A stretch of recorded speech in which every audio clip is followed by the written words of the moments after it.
하이랜드 코너스톤 처치와 함께하는 오늘의 큐티 시간입니다. 3월 16일 오늘의 말씀은 창세기 19장 12절부터 29절입니다. 그 사람들이 롯에게 이르되 이외에 내게 속한 자가 또 있느냐? 네 사위나 자녀나 성중에 내게 속한 자들을 다 성 밖으로 이끌어내라. 그들에 대한 부르짖음이 여호와 앞에 크므로 여호와께서 이곳을 멸하시려고 우리를 보내셨나니 우리가 멸하리라. 롯이 나가서 그 딸들과 결혼할 사위들에게 말하여 이르기를 여호와께서 이 성을 멸하실 터이니 너희는 일어나 이곳에서 떠나라 하되 그의 사위들은 농담으로 여겼더라.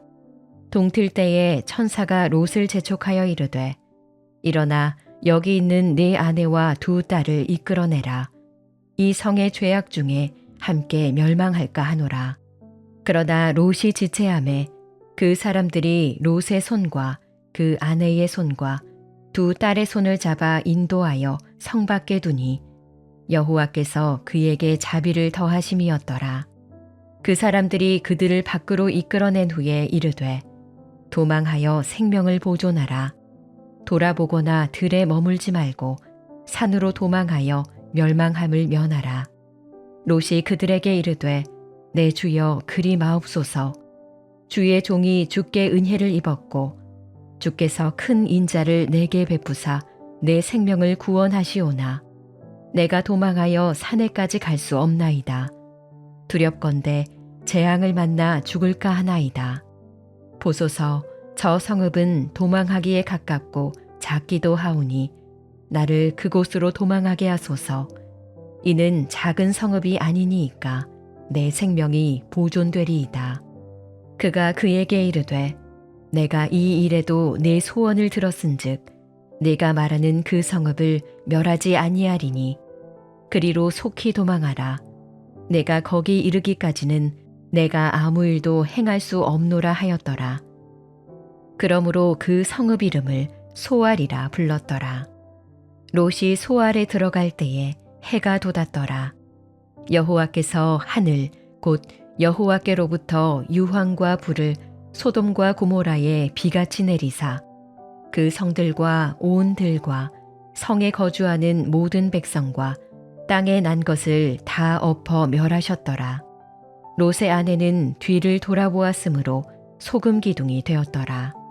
아브라함이 그 아침에 일찍이 일어나 여호와 앞에 서 있던 곳에 이르러 소돔과 고모라와 그 온 지역을 향하여 눈을 들어 연기가 옹기가마의 연기같이 치솟음을 보았더라.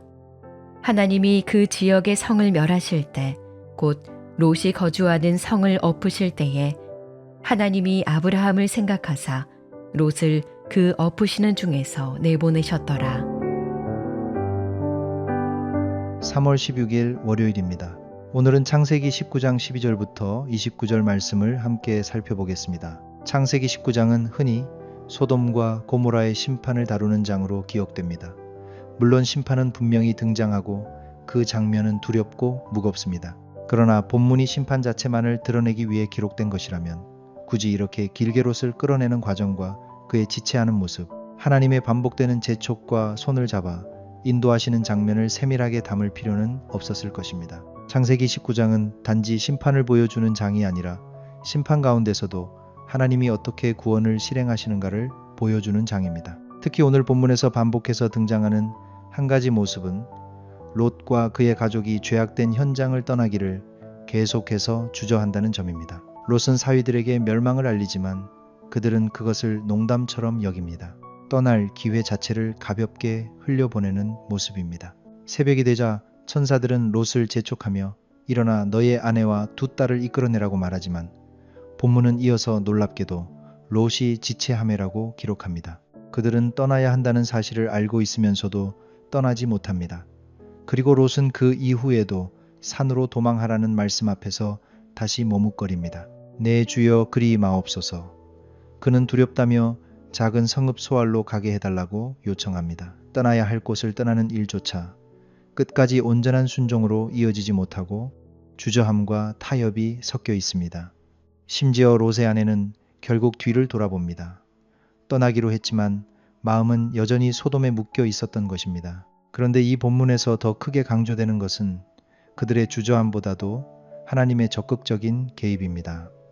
천사들은 말로만 경고하지 않습니다. 롯이 지체하자 그들은 롯과 그의 아내와 두 딸의 손을 잡아 인도하여 성 밖으로 끌어냅니다. 본문은 그 이유를 분명히 말합니다. 여호와께서 그에게 자비를 더하심이었더라.